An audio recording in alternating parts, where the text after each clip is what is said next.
Dear students, welcome to our channel.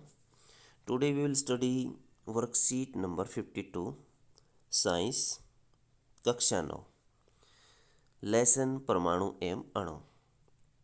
जिज्ञासा दीदी, अगर परमाणु का आकार इतना छोटा अथवा नगण्य है कि हम उसे देख नहीं सकते, तो हमें इसके बारे में सोचने या जानने की ज़रूरत ही क्या है। ज्ञान जिज्ञासा बताती है, हम इसके बारे में इसलिए सोचते हैं क्योंकि हमारे आसपास के सभी पदार्थ और वस्तुएं परमाणु से बनी हुई हैं, निर्मित हैं। क्या हम इन्हें देख नहीं सकते? लेकिन चाहे हमें इन्हें देख नहीं सकते, लेकिन हमारे प्रत्येक क्रियाकलाप पर उनका प्रभाव पड़ता है। एक रासायनिक जिनका नाम था डाल्टन ने पदार्थ की प्रकृति के बारे में एक आधारभूत सिद्धांत प्रस्तुत किया था, जो रासायनिक संयोजन के नियमों पर आधारित था। इस सिद्धांत के अनुसार सभी पदार्थ, तत्व, यौगिक या मिश्रण सभी सूक्ष्म कणों से बने होते हैं, जिनका नाम है परमाणु। यानी परमाणुओं से बने होते हैं सभी के सभी पदार्थ। इनके अनुसार, डाल्टन के अनुसार, जो डाल्टन का परमाणु सिद्धांत था वो देखिए क्या है।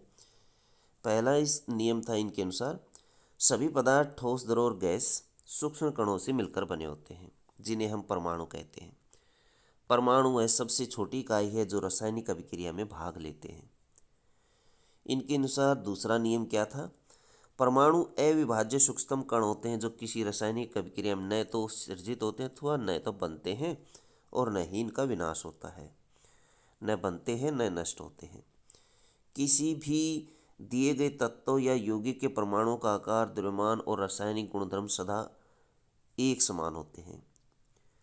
वैसे ही भिन्न भिन्न तत्वों के परमाणु के द्रव्यमान और रासायनिक गुणधर्म भिन्न भिन्न होते हैं। जैसे हम लें हाइड्रोजन का केस। यदि हाइड्रोजन का दूसरा परमाणु हम ले लें, तो इन दोनों के जो रासायनिक गुणधर्म होंगे, आकार होगा, द्रव्यमान होगा, ये हमेशा बराबर होंगे। लेकिन चौथे नियम के अनुसार यदि हम एक हाइड्रोजन का परमाणु ले लें और दूसरा कार्बन का परमाणु ले लें, तो इन दोनों के द्रव्यमान और रासायनिक गुणधर्म भिन्न भिन्न होंगे।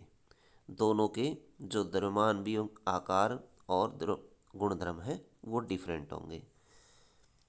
पांचवा नियम, अलग अलग तत्वों के परमाणु एक पूर्ण संख्या के निश्चित अनुपात में मिलकर यौगिक बनाते हैं।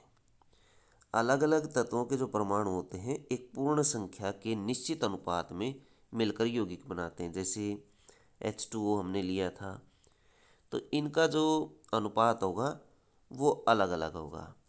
यौगिक जो बनेगा इनसे H2O में, इसमें देखिए, इसमें 1:8 दोनों का अनुपात था। हाइड्रोजन 1 अनुपात में मिलेगी और ऑक्सीजन 8 के अनुपात में रहेगी। किसी भी यौगिक में परमाणु की सापेक्ष संख्या एवं प्रकार निश्चित होते हैं। किसी भी यौगिक में परमाणु की जो सापेक्ष संख्या होती है वो हमेशा बराबर रहती है, निश्चित रहती है। जैसे पानी में हाइड्रोजन की संख्या कितनी थी? हाइड्रोजन की संख्या 2 रहेगी, ऑक्सीजन की संख्या हमेशा 1 रहेगी। क्वेश्चन देखिए इस वर्कशीट से संबंधित। सभी पदार्थ सूक्ष्म कणों से बने होते हैं। कौन से सूक्ष्म कण? परमाणु। परमाणुओं से बने होते हैं। परमाणु वह सबसे छोटी इकाई है जो रासायनिक अभिक्रिया में भाग लेते हैं। डाल्टन का परमाणु सिद्धांत खालिस्तान के नियमों पर आधारित था। किसके? शिथिल अनुपात के नियमों पर आधारित था। यहाँ संयोजन के जो नियम थे रासायनिक संयोजन के नियमों पर आधारित था। ये यहाँ से लिखेंगे, रासायनिक संयोजन के नियमों पर आधारित था। यहाँ लिखेंगे आप रासायनिक संयोजन के सिद्धांत। किसी भी रासायनिक अभिक्रिया में परमाणु न तो बनते हैं न तो निर्मित होते हैं निर्मित, यहाँ लिखेंगे आप, न तो निर्मित होते हैं और न ही उनका विनाश होता है। न ही उनका विनाश होता है। क्वेश्चन नंबर 2, डाल्टन के परमाणु सिद्धांत के किन्हीं 3 मुख्य बिंदुओं का उदाहरण सहित संक्षेप में वर्णन करिए। तो डाल्टन के 3 मुख्य बिंदु आप लिख सकते हैं, 6 में से कोई भी 3 मुख्य बिंदु आप लिख सकते हैं। तो बच्चों ये थी आपकी साइंस की वर्कशीट। वीडियो अच्छी लगे तो लाइक करें, हमारे चैनल को सब्सक्राइब करें।